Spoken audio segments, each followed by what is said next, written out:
Hi, Rick. Hey, Bob. How you doing? Good. And you?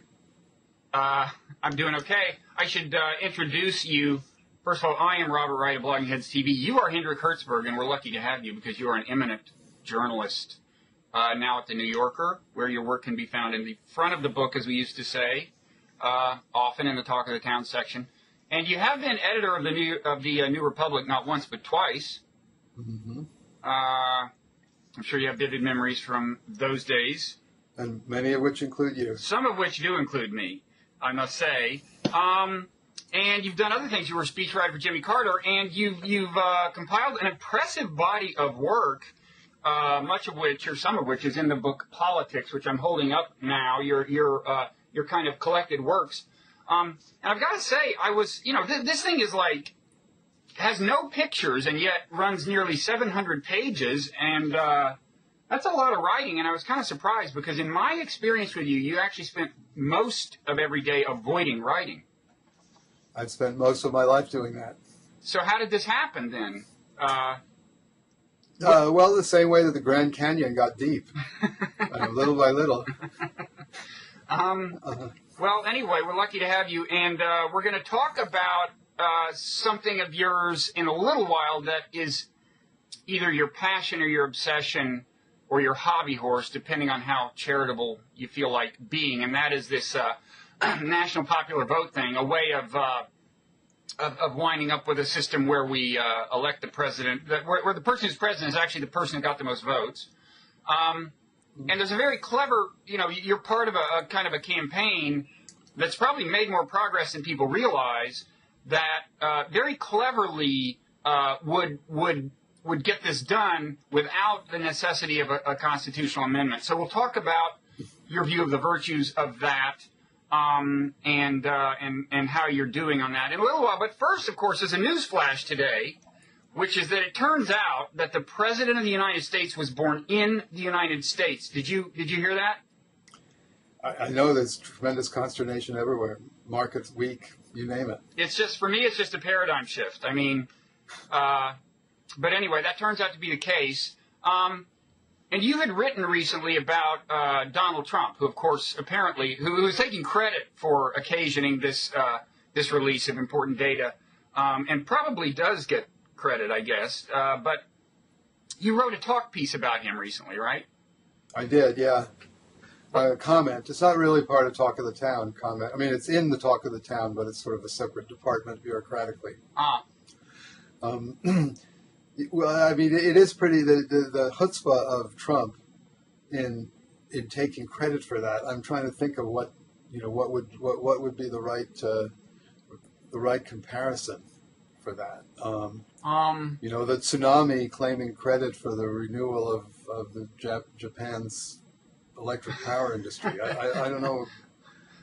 It's pretty nervy. In other words, as a matter of strict causality, it's a defensible claim, but was it worth the damage you did in the process, or? Yeah, and I mean, he's acting as if this was sort of like a Perry Mason trick on his part. Yeah. But all along, he knew the answer all along. Yeah. Well, of course, he did know the answer all along. But I guess he expected to wring it out for a little while longer. Yeah. Now, in this piece you wrote, you made the claim that actually, although Trump kind of strikes me, I mean, a number of people strike me these days as the kind of people who are suddenly getting attention as candidates who would not have gotten attention in days gone by. But you actually dredged up an historical comparison to him. I did. I examined Joe candidacies through history. It does seem, here's a professional entertainer. At least that's one of his professions, and one can think of quite a few precedents for it. Not least Ronald Reagan, I suppose. The one I came up with was Bishop Homer Tomlinson, the three-time candidate of the Theocratic Party, who was from Queens. Who lived in Queens, and Donald Trump is also from Queens. So they're both New Yorkers from within a couple of miles of each other. I thought that was significant. And they both they both had a certain modesty about them. Bishop Tomlinson crowned him, toured the world after his third presidential run. He toured the world, carrying with him his own robe, crown, and throne, which I guess he had to check through. Crowned himself king of about 80 countries, and in Red Square he crowned himself Tsar of the Russias, and wound up by crowning himself king of the world. So that seemed pretty Trumpian too. Yeah. But he most recently ran for president in 1968, right? He ran, he made noises in, oh, you mean Bishop Tomlinson, yes. Not Trump. Yes, that's right. No, I think he skipped 68. 68 was a little too, the field was too crowded with crazies in 68. Pegasus the Pig was running, Richard Nixon, all kinds of curious people. 72 was his last campaign. 72? I think so, yeah. I haven't got the piece in front of me, and so it's not checking sure, but I think it was 72 was his last. He certainly ran in 60, 64, and 72, or maybe he actually started. He ran for everything else too, by the way, not just president. He also ran for alderman, mayor of Chicago, governor of Illinois, lots of things, senator. And it was sort of. But I mean, I don't remember. I mean, he did not become as. I mean, his candidacy didn't reach the prominence of a Trump candidacy, right? Because I do have the sense that the crazies are getting more attention now. Yeah, they are, and Trump only kind of underlines it because he's more overtly crazy. He's from a background that reeks of crazy. But the legit candidates, or the ones that nominally have resumes that look like they belong to political figures, that's where the crazies are coming from now. I mean, in the current lineup, Republican lineup, you've got one crazy one-term governor, one crazy congresswoman, one crazy former Speaker of the House, and they're all pretty much in the crazy joke category. Yeah. Now, would you say? I mean, I might slightly qualify your characterization, but I do consider them part of the same genre. Would you say that Gingrich was crazy all along? It seems to me he's saying. I mean, he always said kind of slightly flaky, crackpotty things, but they tended more to be innocuous, it seems to me, early on. And now he's into this, there's a stealth jihadist living next door to you kind of mode that seems to me a little more dangerously crazy. Do you think Gingrich has gotten crazier? I think that he's kind of transferred the brain cells that are devoted to being crazy. He's transferred them from kind of anodyne fields to directly into political poison. Right. And his craziness used to express himself in these kind of lovable ways. Mm-hmm. His obsession with dinosaurs, for example. He was like a happy little boy when it came to dinosaurs, and as he often said, if he hadn't gone the way he did, he wanted to be a paleontologist when he was little. Which, in retrospect, I would have supported as his career path, but anyway. And I think he probably would have been a pretty good paleontologist, although we might, he does like to make things up too. He's also been a science fiction writer. Yeah. Not particularly good science fiction writer, more of a Ron Hubbard than a Philip K. Dick. Yeah. Well, he's a visionary. I know one thing he pointed out is that if one of the virtues of a robust American space program is that then wheelchair-bound, paraplegics and so on could go up in space and not have the burden of gravity. And that's a good example of a kind of innocuous, eccentric thing to say.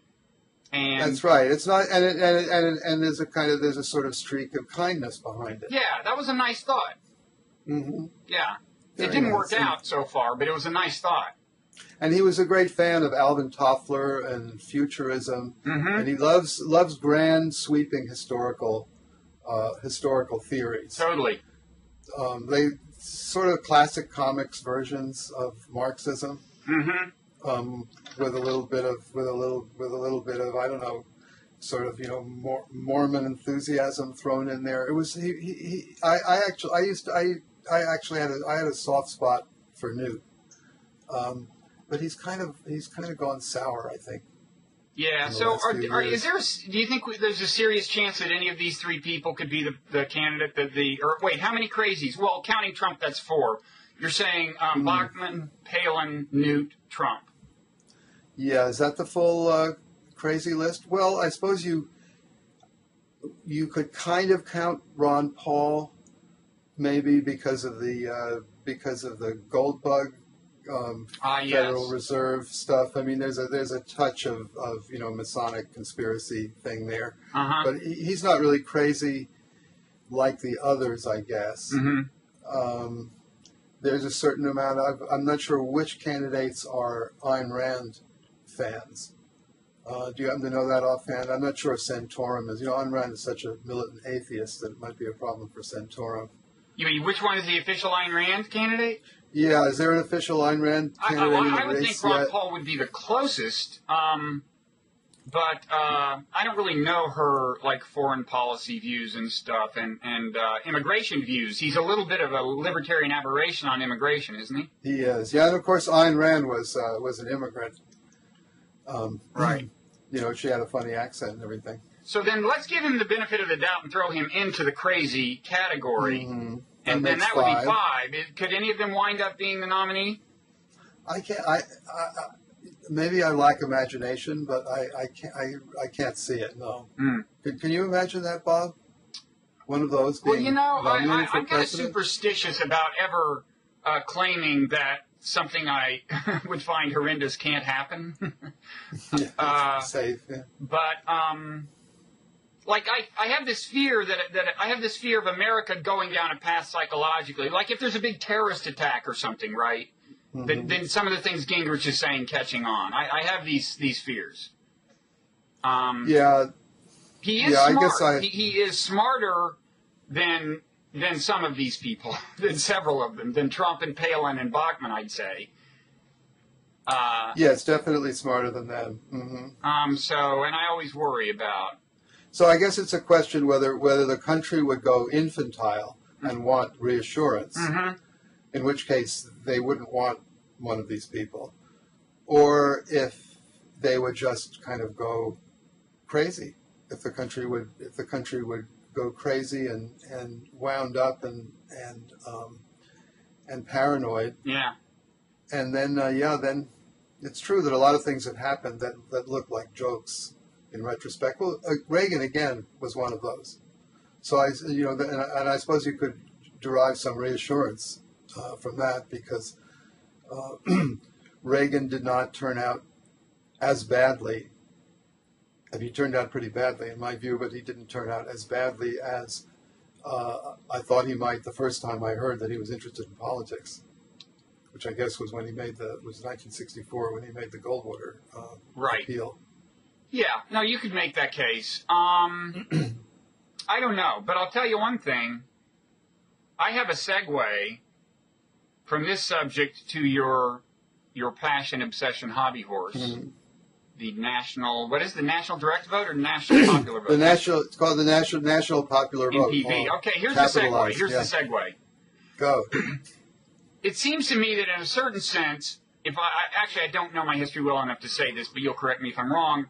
The Electoral College was designed, among other things, to prevent Donald Trump from becoming president. Because originally, it was an actual deliberative body, was it not? I mean, wasn't the idea that the states would send their electors off to Washington and with some degree of autonomy left so that they were not bound to vote for a given candidate, and then they could kind of talk it over and stuff. But in the end, they were putting the decision in the hands of these, elites, as a sociologist would say, or, particularly well-educated people, whatever, right? Was that the original idea? No, that's one of that's actually wrong in several ways, and is one of the many, many things that well-informed people believe Well, I'm a about the good Electoral example of College that. that's not true. Because I consider myself well-informed, and I believed it until just now. Well, here's a couple of things that are wrong. The Electoral College, in the original vision of it, if you could call it that, does not go to Washington and deliberate. That was a detail. Okay, go ahead. Well, it's not such a detail because, in fact, the electors go to their state capital, and they cast their ballots, and then the ballots are sent. The count is sent. They're sent to Washington, and they're opened. The ballots are opened there, but there isn't any kind of a discussion. They're simply counted. So there was no deliberation even at the state level. Well, maybe there can be deliberation at the state level. I'm not sure about that. It's unclear because all the Constitution says is that the states that each state shall appoint a number of electors equal to its congressional delegation. That is its number of representatives plus two for the senators, in such a manner as the legislature thereof of that state may direct. So it's completely up to the state legislatures how they do it. But the Constitution is specific about then the ballots going to the Capitol and all being open. The ballots all have to be cast on the same day.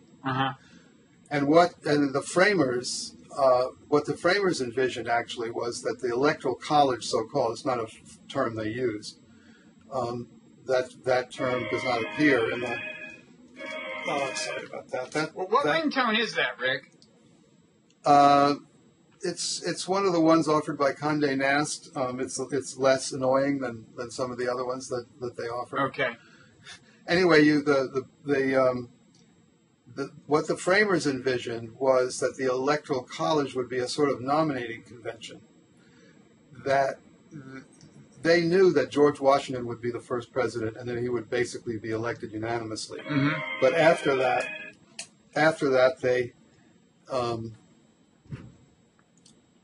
they assumed that in a big country like the United States, where it took a month to get from one end of it to the other, that there would not be anybody who, except in extraordinary circumstances, with a big enough national reputation to be the choice of an absolute majority of electors. And that's what it takes to elect a president through the electoral vote. You have to have a majority.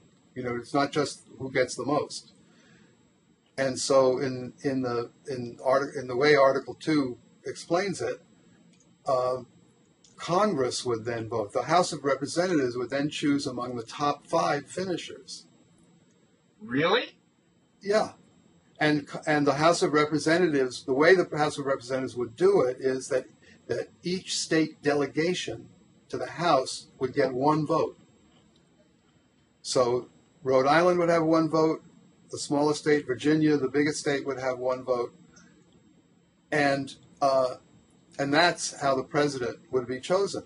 And they assumed that that's the way it was going to be virtually all the time. So ultimately, it was kind of an elite decision. I mean, made by representatives of the people, but it was done, but not so much by the electors. That's right. But whether it was done by the electors or by the House of Representatives, it has nothing to do with the high-minded explanations that you get in the Federalist Papers. The Federalist Papers are spin, written by practical politicians trying to sell a compromise to the people. Okay, so the high-minded rationale well, anyway, I guess we don't need to go too deeply. Yeah, all the stuff about how protecting the small states and insulating from popular passions. Right, that's what I meant. Having elites do it. All that stuff is eyewash. Right. The insulating from popular passion stuff does capture the spirit of my question. And so it is. I mean, I didn't get that from nowhere. The founders themselves claimed that was kind of part of the idea, although it sounds like they claim. Yeah, but mostly they and it was part of the idea. Certainly, it was part of the idea behind choosing senators indirectly rather than directly, sure. And also even more so having them serve 6-year terms instead of just 2-year terms. That's the main way that we're supposed to insulate against popular passions. Okay. But the real reason for the electoral college for the idea of states having electoral votes equal to the number of proportional to the number of congressional representatives was a dirty deal essentially between Rhode Island and South Carolina. Rhode Island, a tiny little state, and South Carolina, the keystone of the slavocracy, of slave states. The electoral college, by giving states votes proportional to their congressional representation, the electoral college builds the 3/5 rule into the choice of the president. Builds a what into the choice of the president? The 3/5 rule. The 3/5 rule, the rule whereby 3/5 of the slaves were counted in population for congressional representation. Oh, I see. And this isn't my opinion. This is in Madison's notes on his participation, notes on the Constitution, which is pretty much the only record we have from inside the Constitutional Convention. He, in pretty much so many words, he says this. Okay. That the sticking point was to ensure that the slave states would have a bigger say. Okay, so much for high-mindedness. So much for high-mindedness. Now, before we unveil, for those who don't know it already, before we unveil the clever plan for actually getting to, in effect, a direct national popular vote, and before we catch up on how far along you and your fellow fanatics, no, not fanatics, that's not a kind word, your fellow reformers are on this, tell me what is wrong with the current system. Of course, one thing you can say is wrong is just, look, sometimes you wind up with a president who didn't win the popular vote, which, as I recall, happened not so long ago, right? And of course you do have to sort of accept the proposition that that the way we elect pretty much everybody else, namely count the votes, see who got the most votes, that person wins. You do have to sort of accept that is a good idea. And that there has to be, that to do it some other way, whereby, say, the person who gets the most votes doesn't win, you need an extremely good reason to do that. Okay, so what are aside from the fact that you'd like to just be really sure that if somebody wins a majority of the popular vote, they become president, which I would sign on to, what are other problems, with the current system? That really isn't the biggest problem. Right. I mean, it is a big problem in that, it's 4 out of 52 where it's gone wrong that way. And when it comes to close elections, non-landslide elections, where the gap is less than 10 points between the top two candidates, it happens 1 out of 4 times. And, in the last several elections, so I guess if you go back starting with 1960, 60 was close enough to be in the danger zone. 60, 68, 76, 92. You not just 2000, 2004 also. If 50,000 votes switch in Ohio in 2004, and Kerry would have been president after losing the popular vote by 3 million. That's the thing that's the problem that most people immediately think about when they think about this proposal. But that does happen less than a majority of the time. But what does happen every single time is that the vast majority of the country is left out of the general election campaign. Because the politicians focus on the swing states. The swing states is where it all happens. And that is bad, not just because the candidates don't pay attention to those states, which they don't, and the people in them. They don't pay attention to the states and the people in them, but also because grassroots politics, organizing, participation is pointless in those states, in 4/5 or 9/10 of the country. There's just no point in going door to door with your neighbors, having a coffee klatch, getting in earnest discussions with them, trying to persuade them. It's pointless in those places. That to me is what's really bad about the current system. Yeah, it also distorts the issues because candidates focus on the issues just in the swing states. So the parochial interests of a few states are arbitrarily elevated above well, I mean, for example, do you think our policy toward Cuba would actually be significantly different if Florida weren't a swing state? Yes. And our policy toward coal would be significantly different if West Virginia weren't a swing state. And I don't know. I guess if the big swing states were, Vermont, Massachusetts, and California, then marriage equality, then gay marriage would be as sacrosanct as gun rights. That wouldn't necessarily be an improvement, depending on your point of view. Well, I think it would be an improvement. But what would be really nice would be to have a national election fought out on national issues with some concern for the national interest, and in which everyone could participate equally, and which another advantage to doing it the usual way, the way we elect governors, senators, etc., is that it would reduce the comparative power of money. You do hear people say, I've heard a lot of opponents of national popular vote say, yeah, but then that'll be a big advantage for money because you'll be able to buy commercials or raise money. You'll be able to your money. But in fact, money, what magnifies the power of money is the way these huge sums can be funneled into just a few places.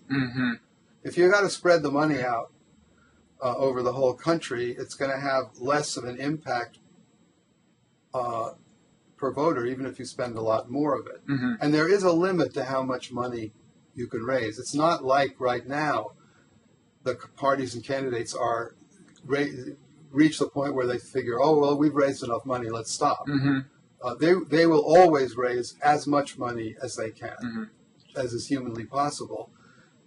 But what you can't put a cap on is this, what I was talking about a moment ago, is organization, volunteers, grassroots politics. Now, that would be unleashed. Here's a question. I mean, is it possible that, I mean, one thing that I think leads to this, high, intense mobilization at the local level, coffee clashes and so on, is the knowledge that in some of these states, not all that many votes could make the difference, right? Right. Now, is it possible that if you went to a true popular vote nationally, in which, there's almost no chance that the margin is going to be 1 million or less, right? The margin of victory. Is it possible that you would just get less of that stuff in general? And kind of relatedly that, well, I'll let you answer that question. Yeah. Well, the margin has been less than 1 million nationally in 1960, 1968, 2000, at least one other time. But that's not really how it works.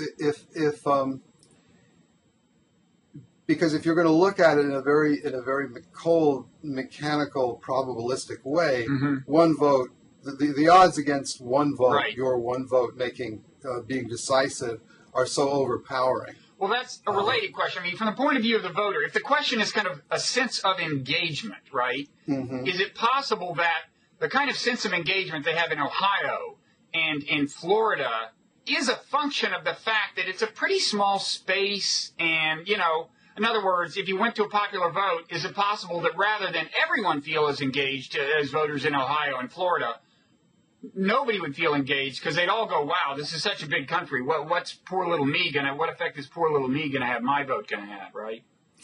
Well, I think you could that could probably be investigated empirically. I mean, if it's true, then you would expect a lower level of engagement in more populous states. You'd expect gubernatorial races to be fought out, to be much less, voters to take much less interest in who the governor is, gubernatorial race in California than in Delaware. I don't think there's any evidence for that at all. So let's And even as it is, as Yeah. you probably have noticed, that people's passions are much more engaged by the presidential election than by any other election at any level. Even though you hear a lot about how the local government is closer to the people, everybody knows who their president is. Yeah. The list of offices. That's a By good the point. time you get to school board member, nobody knows who it is, or very few, or even state senator or any of that. The Yeah. elections that move people are the biggies, and the presidency true. is the Okay. biggest one of all. Okay, so the obstacle to reform would seem to be constitutional amendments are almost impossible to get, and so on. So explain this kind of clever Now, please, approach yeah. that's already made real progress to getting where you want to get. Yeah, now please stop saying it's clever, Bob. Okay, Because how that about makes it a so- risky scheme. It- That's been focus grouped by Al Gore himself, right? that was a risky, and we can once this thing is about to happen, we'll start to hear quite a lot of that. We'll hear how it's an end run. I forget what he was calling a risky scheme, even, but it was something. Yeah, it was supply side economics, something like that. Well, that is a risky scheme. In contrast to your, I actually do support your thing. Yeah. So if clever, where I come from, clever is the highest compliment because there's just so few clever people where I come from. But if it's Let's call it an intelligent reform. your cerebral campaign, not crusade, your cerebral campaign. Explain it.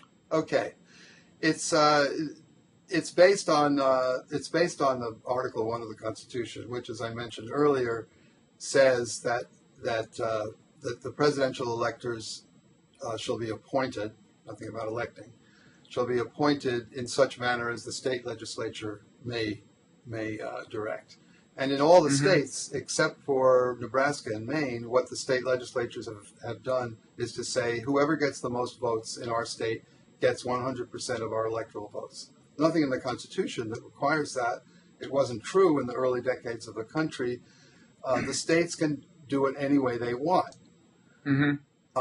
That power is plenary. So what the national popular vote idea is basically is for states to say, well, instead of awarding all our votes to whoever gets the most votes in our state, we'll award all our votes to whoever gets the most votes in the country. Now, of course, if we did that by ourselves, if we were the only state doing that, we'd be idiots. We'd be saying if California decided to do that, then they'd have to they'd have to cast all their votes for Bush or McCain. Nobody else would have to do that. Only California would have to do that. So the deal is that what the states say is, as soon as enough states have said they'll do this, have agreed, have pledged to do this, that is to cast all their electoral votes for whoever wins in the whole country. As soon as there's enough states to make 270 electoral votes to elect a president, Right. saying that, it kicks in. And then, boom, just like that, the entire country is one constituency. It doesn't matter whether you live in a state that's passed the national popular vote bill. It's a bill in the state legislature, identical bills in every state that agrees. It affects you no matter where you are. Everybody's vote's equal. Everybody's vote is worth going after, is worth soliciting, is worth organizing for. You don't have to if you're a New Yorker, you don't have to go to Pennsylvania to campaign. You can campaign right at home. It would transform politics in this country. It would just absolutely transform it. It would have the number of salutary effects it would have, ranging from giving precedence to national issues over parochial issues, to making stealing elections prohibitively unlikely, to reducing the possibility of Florida-type recount nightmares. The benefits are overwhelming. And the only reason, I guess, that this hasn't been, once this idea was very cleverly thought of, the only reason it hasn't already... Don't say cleverly, but... The only reason it hasn't already happened is the sort of leftover suspicions from the 2000 election. Republicans have reacted to it often, sort of like, this sounds like we're trying to delegitimize Bush's victory. Well, that explains something I was going to ask, because, first of all, a number of states have now done this. I mean, we're what? Are we a quarter of the way to the finish line, or what? About a quarter of the way. And what are and the states? And I noticed that in terms of thinking about this, there's no reason that it should be favored, especially by red states or blue states. It should just be favored by non-swing states, because it would reduce the influence of swing states. But there aren't many of those, so. Yes. I mean, there is not a majority of those. So, in theory, it should have no red-blue bias, and yet I notice when you list the states that have already signed on to this, as I hope you'll do, turns out most or all are blue states, right? That's right so far. Right now, the states that have said yes and have signed up are, District of Columbia, and then 7 states, I guess. Hawaii, well, in order that they did it. Maryland, New Jersey, Illinois, Hawaii, state of Washington, Massachusetts, and Vermont. Now, Okay. Most of those, yeah, you're right. Most of those are blue states, and it's really not. You're saying that's largely a result of just the fact that we're doing this in the aftermath of the 2000 election. There's no. Yeah, and it's starting to change now, because as 2000 fades further into the past, Republicans are starting to get interested in this. For example, in California, which would be a biggie. If California adopts this, it'll be almost halfway to happening. In California, the legislature has passed it twice, and Governor Schwarzenegger vetoed it. But now, this year, the bill, it essentially got no Republican support before. Now, the bill has been introduced in the California Assembly, co-sponsored by the Republican caucus leader and the Democratic caucus leader, and it's got a whole bunch of Republican co-sponsors. Same in Missouri, where it's got where there's actually more Republican co-sponsors than Democrats. The reason why I have such faith that this can happen is not because it's a good government idea or will make us a more democratic country, but because it is in the interest of politicians of both parties in non-swing states, which are 4/5 or 9/10 of the country. Because it doesn't matter whether you're in a red state or a blue state, or you're a red politician or a blue politician. If you're in Texas and you're a politician, you have no say. You have nothing to do with the general election. You might, maybe in a primary you've got some clout, but nobody's going to return your calls about the general election. So you will not be courted by the presidential candidates. You won't be courted by the presidential candidates. There won't be any money from the campaign spent in your state. Your friends who own the local TV stations aren't going to get any of those high-priced political ads. So it's in the interest of politicians. They want to be part of the action. They want to play in the game. And you think politicians might do something that's in their self-interest, huh? I do. Now, there is a catch to that. To this, some politicians some politicians who like things just the way they are. They've got their state legislative district where they always win. They know who's going to vote. The problem with this proposal can be that it will increase voter turnout. If you look at swing state turnout and what we call battleground state turnout and spectator state turnout, there's just an absolute matchup. Turnout's higher in the battleground state. In the battleground states, you get turnout that's on the level of Britain. Not Scandinavian maybe, but you get British level turnout. In the spectator states, you get this kind of pathetic half or less turnout. So if the whole country is a battleground country, then you're going to get then people who don't normally vote in a lot of these states are going to start voting, and that makes some politicians of both parties uncomfortable. So there is resistance by politicians from that. But I have more faith in the breed than that. I think more of them want to have fun. than just they want to have fun, even if it means they're 1% less safe. Then they just want to be safe above and instead of all else. So you sure you're not projecting your value system onto them, Rick? I'm sure, yeah. That's right. Okay. Yeah, I'll trade 1% of safety any day for excitement. I know you will. Maybe 10%. I don't know. 10%. That's a iffy. Okay, so I'm for this. I was going to ask, why. It's one of those things where it's a fine idea, but I was going to ask, why is it that the states that have signed on? Because usually something just being a fine idea isn't enough. But I guess you've partly explained it, which is that it is in the interest of some politicians to get it done. And in addition, there are some organizations actively lobbying for this. Yeah, goo-goo kind of organizations generally, like Common Cause and League of Women Voters, that kind of thing. So I support it.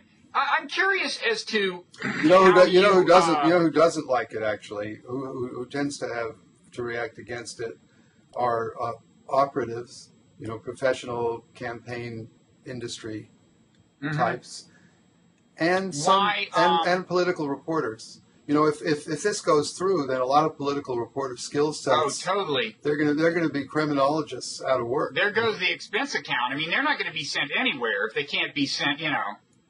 Right? No, they'll be sent. People are in different places.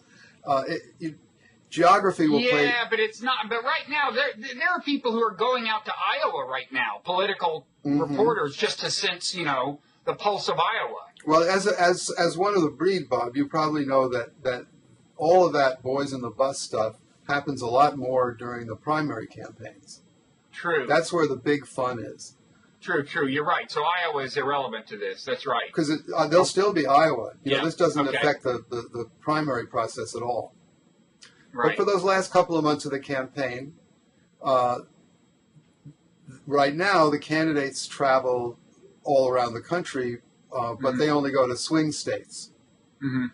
So now they'll go other places. The idea that they'll never go to a state like Iowa because it has a small population, or that there won't be any campaign in those places, is also nonsense. Mm-hmm. Because these places, for one thing, instead of going to a farm specifically in Iowa, candidates will go to a farm somewhere because they want to get the farm vote. Mm-hmm. The calculus will be a lot of the calculus will be different.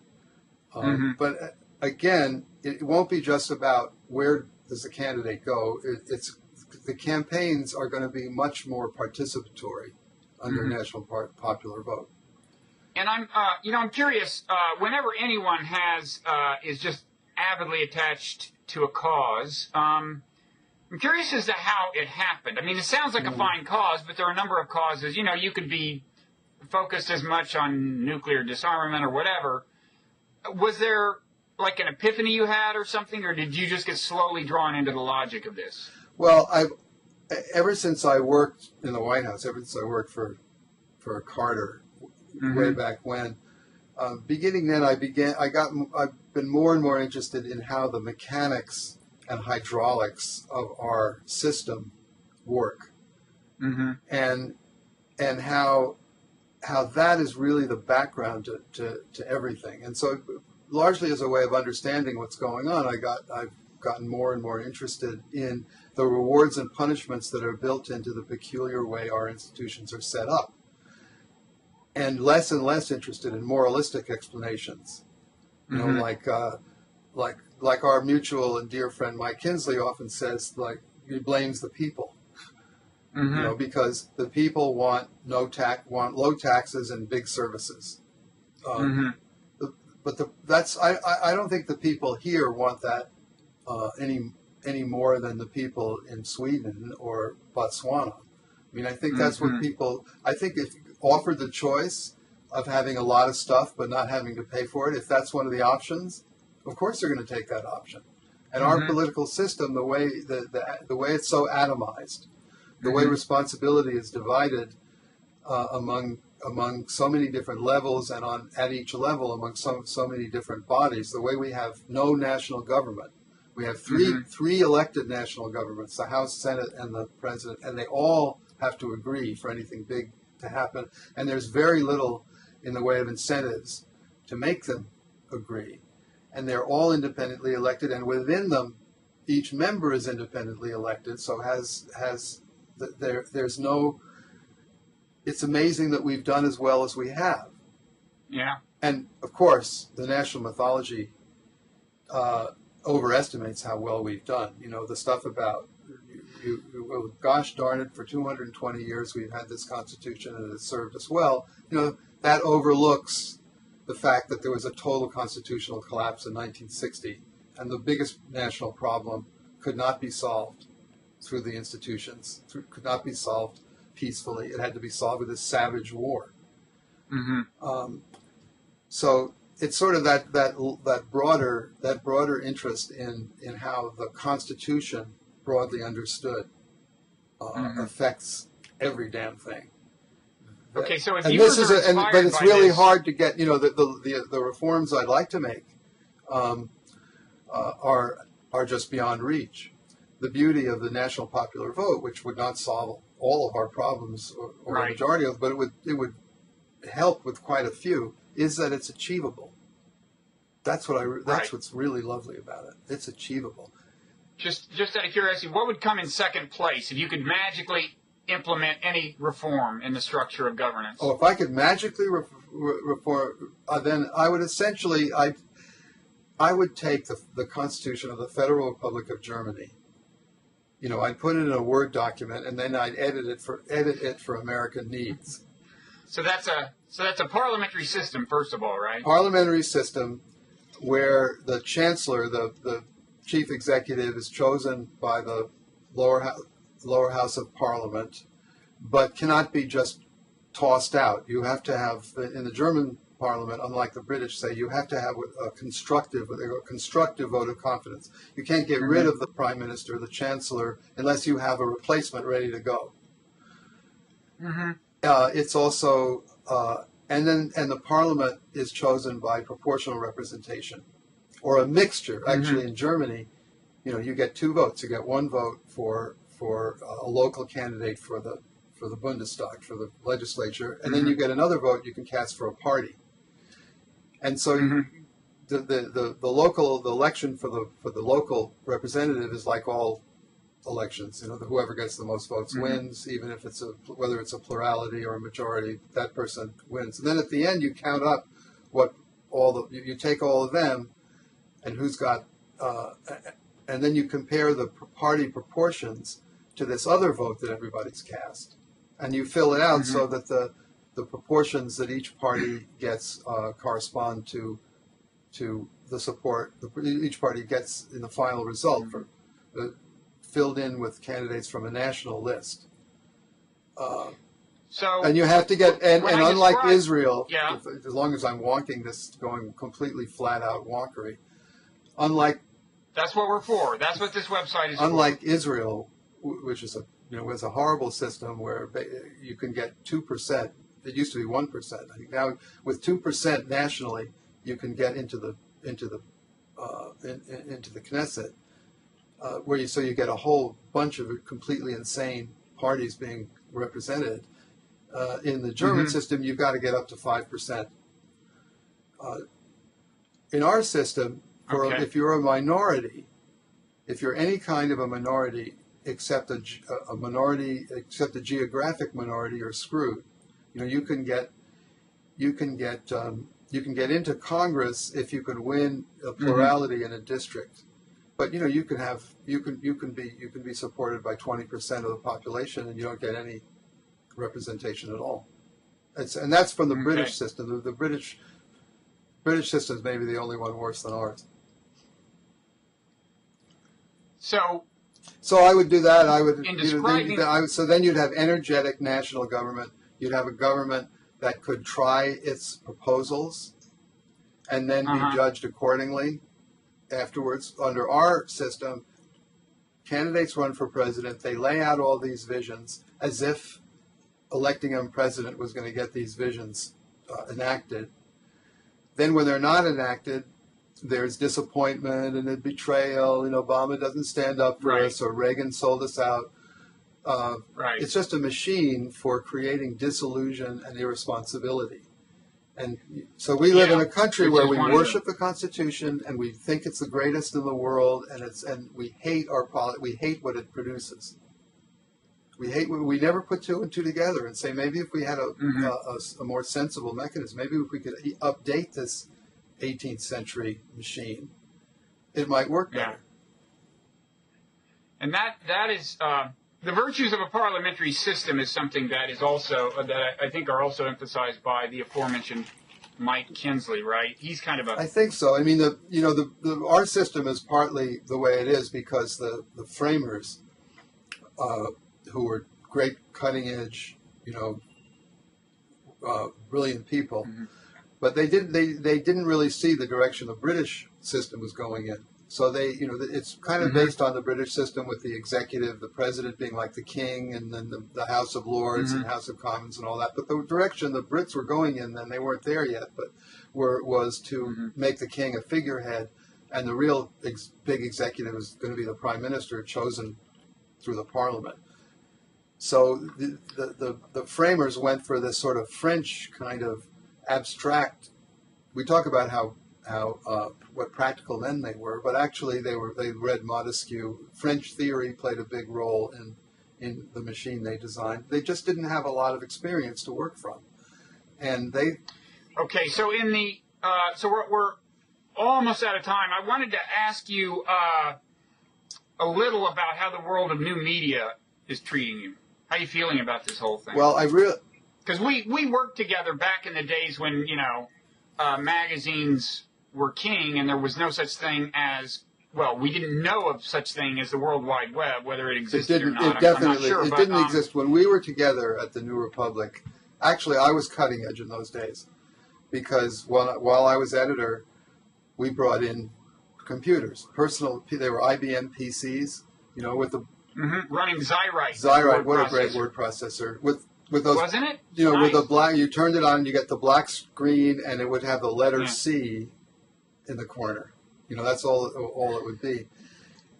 And you carry the floppy disks around the office. And it was great. And then when I went on the road, when I covered the 88 campaign for the New Republic, I had a Trash 80, a Radio Shack. Yep, TRS-80 Radio Shack. With a 300 baud modem. And what a miracle. I could take an 800-word story, and in just like 15 minutes, I could send it over a telephone wire back to the New Republic. Right, but you would have to establish contact. There had to be a person at the other end receiving it. It wasn't like email. That's right. There'd be exactly. There's a modem, and if you'd have to call that phone number, and then you'd get this sound.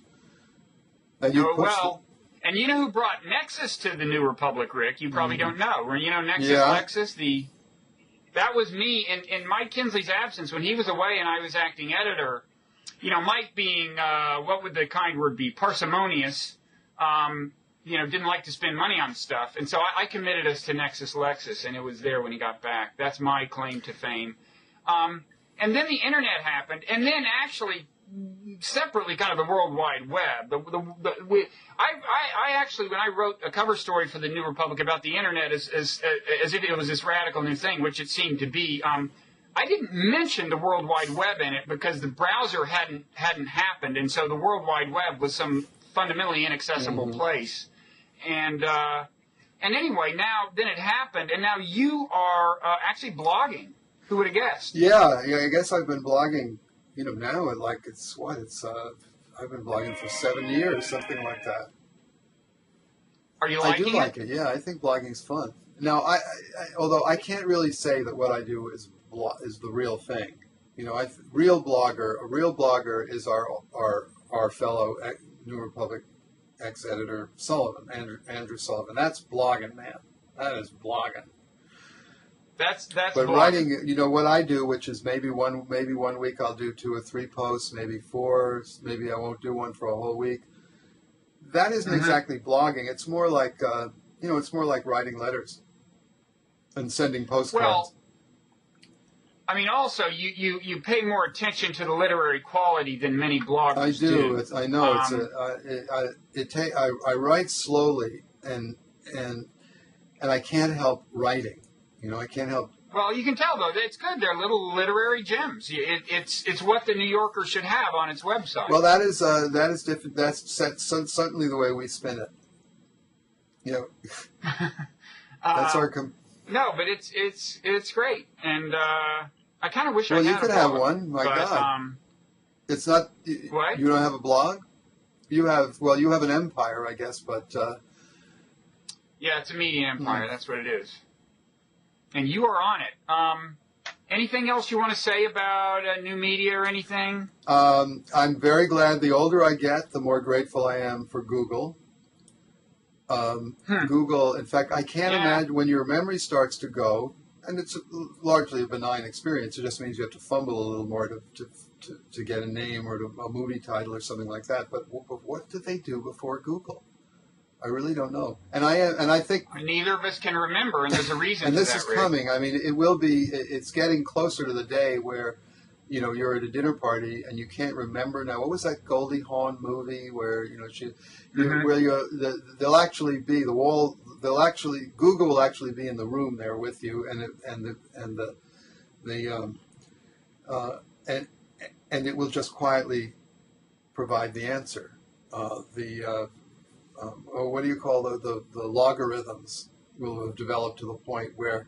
You mean it'll just hear you ask the question and intone the answer? Yeah, or you'll turn to the wall and you'll say, now what was that Goldie Hawn movie? You know, I think it had Robert De Niro in it, and then the Google will tell you. I'm sure that's going to happen. I'm not sure I'm looking forward to that day. Well, you don't want to go back to pre-Google, do you? Not especially, but I mean, I'm kind of torn about all this stuff. I mean, I've never been a rapid-fire person. Maybe I'm a little like you in that regard. I've always had to kind of reflect. I'm a slow writer. I'm not born for Twitter. And increasingly, it seems like Twitter, I mean, that's not the reason I'm not on Twitter and I'm not blogging. It's because I've gotten distracted by this different kind of enterprise. But I'm not a Twitter type. And increasingly that is a key ingredient of kind of prominence in journalism, I think. To be involved in do you tweet at all, Rick? I'm sorry to say, and I don't, that I don't know what it is. I mean, I've seen screenshots of it. I'll tell you, I will show you after we get offline because you would appreciate it as a consumer. It's a valuable. I use it as a consumer. There are people I follow, and I will sing its virtues to you. But being a generator, a content generator in the Twitterverse can be a time-consuming thing, and you got to be fast. You got to be really fast, or else your line is stolen. But it's a good way to get your line out there and establish precedence for it. Huh?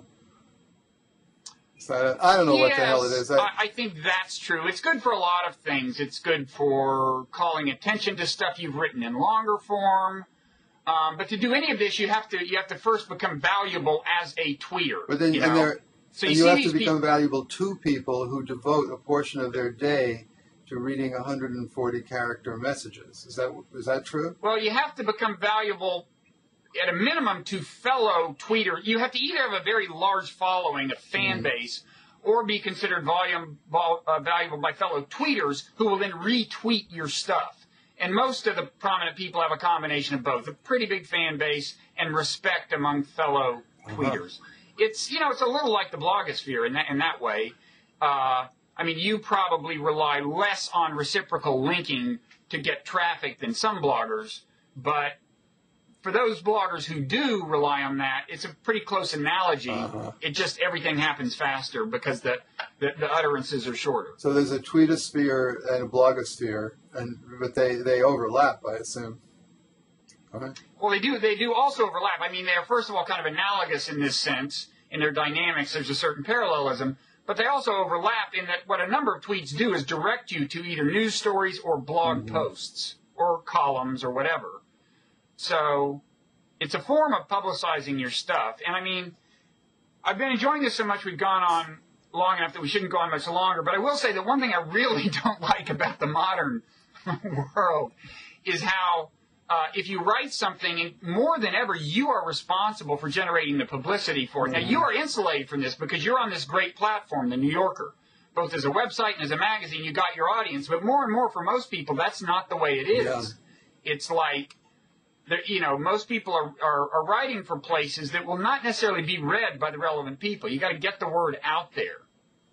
So, if you remember Marina sitting in on those editorial meetings at the New Republic, you are now your own Marina.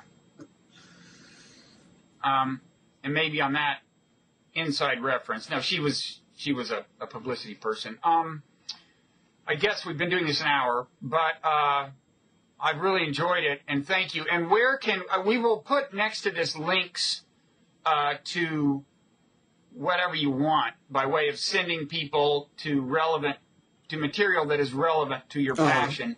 They can be links to things you've written. They can be links to organizations they can join or whatever. Okay. How do we do that? Are you good? Do I send you a note or what? By the way, should I press the off thing now or what? Yeah, I guess at this point we should say a fond farewell and press the off button and then talk offline. Yeah. Okay. So thanks a lot. Well, it was my pleasure, Bob. Thank you for keeping after me and taking my virginity. Well worth the effort. It was a job somebody had to do, Rick. Bye-bye. See ya.